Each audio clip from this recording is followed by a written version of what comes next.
Kami terima laporan tadi sekitar jam 2 bahwasanya ada beras masuk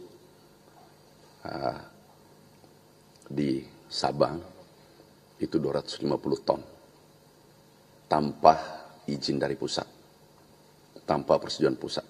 Pemerintah Aceh menilai Menteri Pertanian Amran Sulaiman bereaksi berlebihan saat menyebut 250 ton beras impor di Sabang sebagai beras ilegal.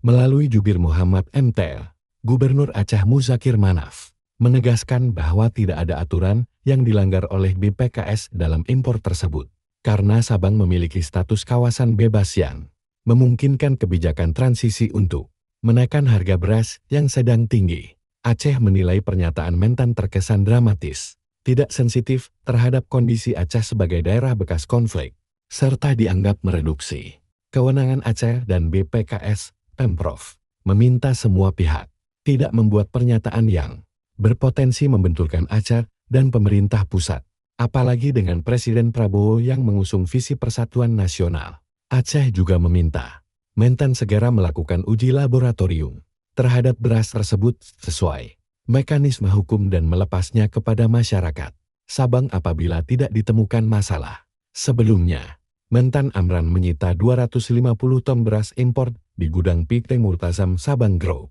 menyebutnya sebagai impor ilegal yang melanggar aturan dan kebijakan Presiden Prabowo yang melarang impor beras.